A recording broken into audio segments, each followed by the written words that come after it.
Nah, guys, kembali lagi di channel Aprisitorus, di mana channel ini akan memberikan diri kamu suatu informasi baik dari pekerjaan, asmara, keuangan, ataupun kehidupan diri kamu secara general. Sebelum saya memberikan suatu informasi dari berbagai aspek yang barusan saya katakan tadi, saya juga mengingatkan kepada teman-teman, informasi yang saya berikan terhadap diri kamu bukan suatu acuan untuk kamu ambil dan untuk kamu terima. Saya hanya bisa memberikan diri kamu suatu informasi berdasarkan kartu yang saya pegang ini. Diri kamu hanya bisa berencana terhadap kehidupan kamu, akan tetapi di balik dari informasi dan perencanaan tersebut, lagi-lagi yang menentukan adalah Sang Pencipta. Sebelum saya mengambil satu persatu kartu yang saya pegang ini secara acak, saya juga mengingatkan kepada teman-teman apabila ketemu dengan channel saya agar menekan tombol subscribe-nya dan menyalakan loncengnya supaya next video saya lebih semangat untuk memberikan suatu informasi baik terhadap kondisi energi kamu, manusia yang selama ini kamu prioritaskan, serta pihak ketiganya. Oke, Wageng, malam hari ini saya ingin mengarah terhadap manusia tersebut. Hanya sekedar ingin mengarah dan ingin mengetahui bagaimana posisi pergerakan energi manusia tersebut, apa yang dipikirkan, apa yang dirasakan, dan apa yang ingin disampaikan oleh kartu yang saya pegang ini. Kita langsung saja. Saya akan mengambil beberapa kartu, di mana kartu yang akan saya ambil nanti bisa saja bersifat resonate, bisa saja tidak bersifat resonate. Semuanya saya kembalikan terhadap pola pemikiran kamu, semuanya saya kembalikan terhadap situasi energi yang kamu miliki untuk saat ini. Wow, kartu pertama sudah muncul, kartu dua pedang.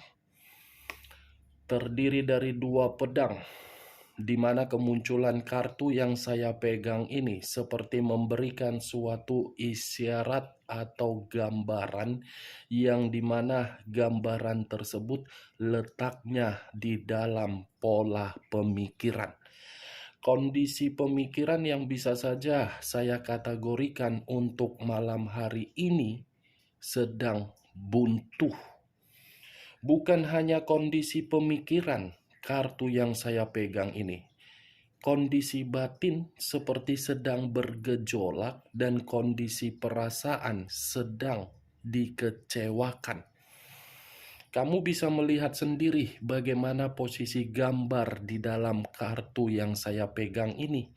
Dua pedang dengan kondisi mata yang tertutup.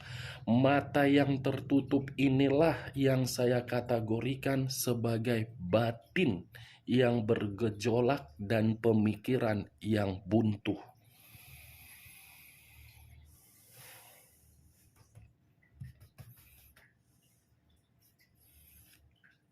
Muncul kartu King of Cups, raja atau ratu yang memegang satu cawan. Kalau saya mencoba untuk menarik kata cawan, cawan ini sepertinya berbicara terhadap perasaan, yang dimana perasaan tersebut masih ingin terkoneksi terhadap diri kamu. Karena perasaan ini ketika meninggalkan diri kamu ternyata masih dia simpan dan masih ingin dia eksekusikan terhadap diri kamu. Muncul kartu Page of Pentacles. Page of Pentacles, satu koin.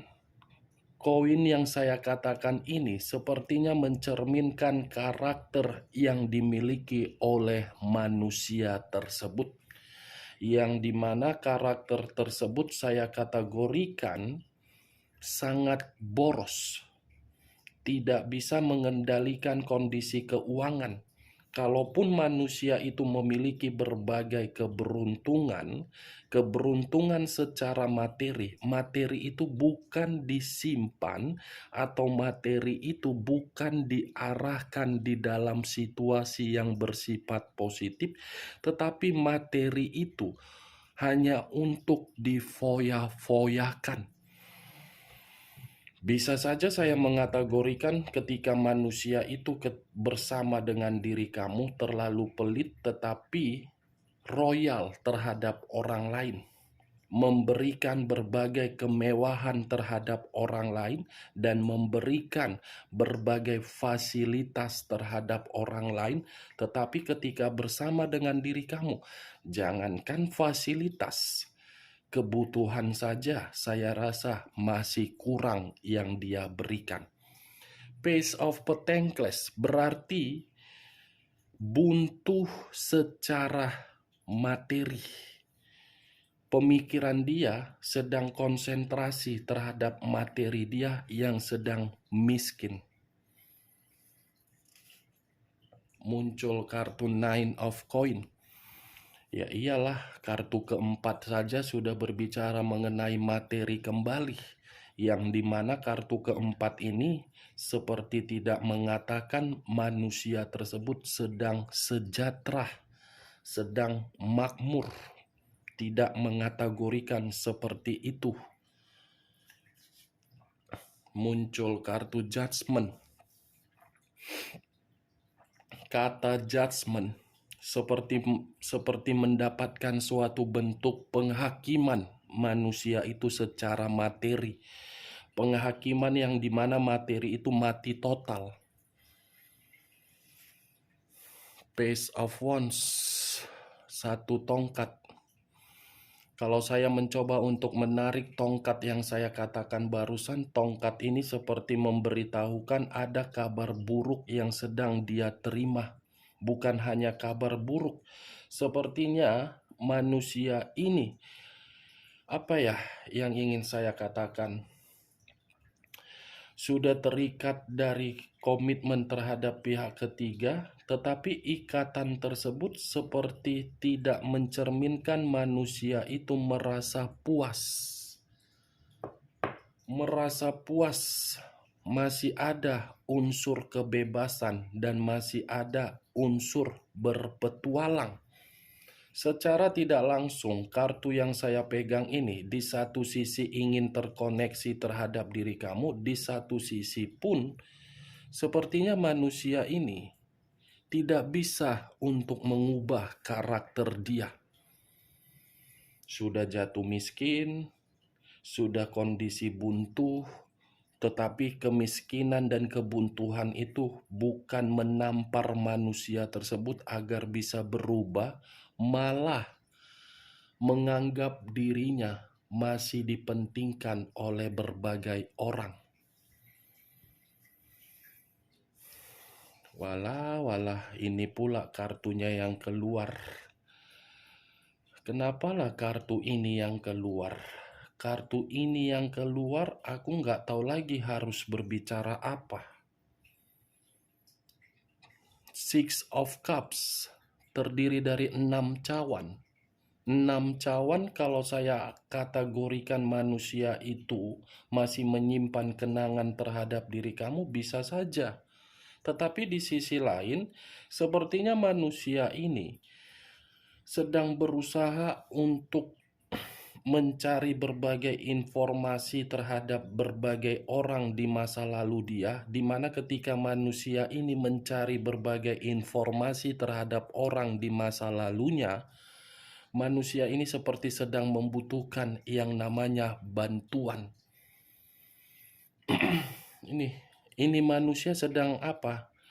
Mencoba untuk mengingat siapa orang yang pernah dia bantu, siapa orang yang pernah dia tolong, siapa yang pernah dia berikan berbagai materi ketika materi di masa lalu dia sangat berlimpah.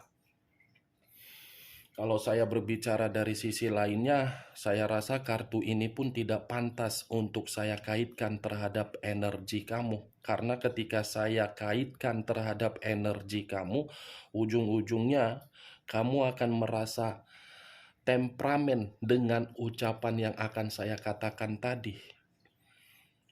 Lebih baik tidak usah, Wak Geng. Ya kan, Wak Geng?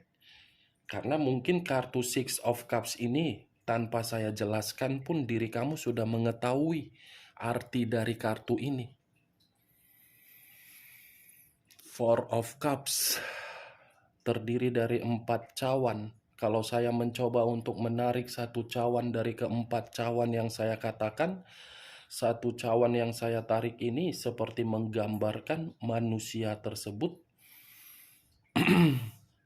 dalam posisi yang tidak diperdulikan. Ya bagaimana bisa diperdulikan? Karakternya saja pun masih bebas. Sudah memiliki pihak ketiga, sudah meninggalkan diri kamu, tetapi pihak ketiga ini bukan menjamin diri dia untuk mengubah karakternya.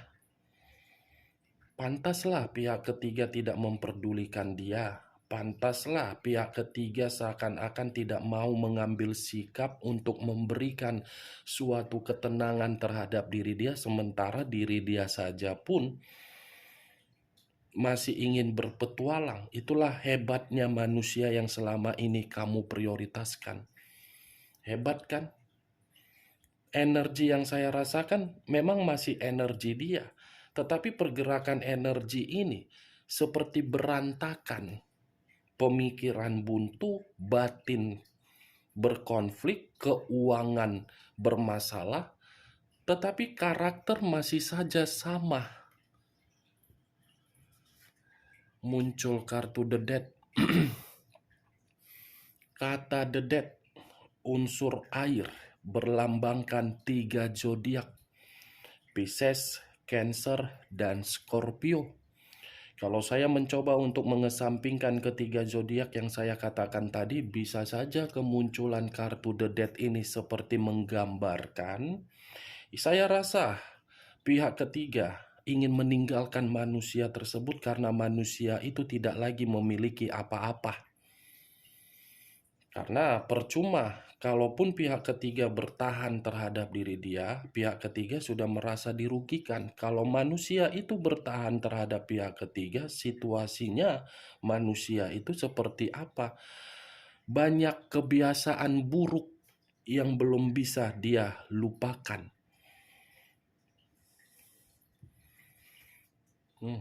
Kondisi keuangan yang tidak stabil. Muncul kartu The Temperance, unsur api, berlambangkan 3 zodiak, Aries, Leo, dan Sagittarius. Kalau saya mencoba untuk mengesampingkan ketiga zodiak yang saya katakan tadi, keluarnya kartu The Temperance ini sepertinya manusia tersebut selalu berusaha untuk memberikan suatu gesekan terhadap komitmen dia kepada pihak ketiga, agar komitmen itu tidak bersifat rukun, agar diri dia bisa pergi, agar pihak ketiga bisa meninggalkan dia. Tuh, sudah tidak ada lagi suatu bentuk kerukunan atau bentuk keharmonisan di dalam komitmen perselingkuhan dia. Sudah bersifat mati. Mati karena apa? Ulahnya sendiri. Dia wageng. Kalau manusia ini pernah memberikan diri kamu satu komunikasi, lebih baik komunikasi tersebut tidak usah kamu respon. Karena ketika manusia itu memberikan diri kamu suatu komunikasi, komunikasi yang dia berikan itu bukan berdasarkan dari situasi perasaan atau batin. Karena berdasarkan dari kondisi keuangan dia yang lagi hancur. Itu dia wageng. Bagaimana? Apakah perkataan saya tadi bisa masuk secara logika kamu? Ya kalau menurut diri kamu bisa masuk secara logika kamu silakan angkat. Tetapi kalau menurut diri kamu tidak bisa masuk secara logika kamu ya tidak usah angkat. Anggap saja perkataan saya tadi sebagai gibahan yang tidak berfaedah atau gibahan yang tidak berkualitas. Setidaknya diri kamu mengerti dan mengetahui ternyata karakter yang dia miliki itu tidak bisa dia buang. Manusia itu selalu mempergunakan kebiasaan buruknya. Siapapun yang dia dekati dan siapapun yang mendekati dia, pasti ujung-ujungnya akan tersakiti karena muncul kartu The Death. Manusia itu yang akan meninggalkan karena dia tidak pernah merasa puas. Oke, Wak Geng, acuan saya dari kartu ini, The Death dengan The Two of Swords. Dua kartu ini acuan saya untuk pergerakan energi manusia tersebut, kematian dan kebuntuan.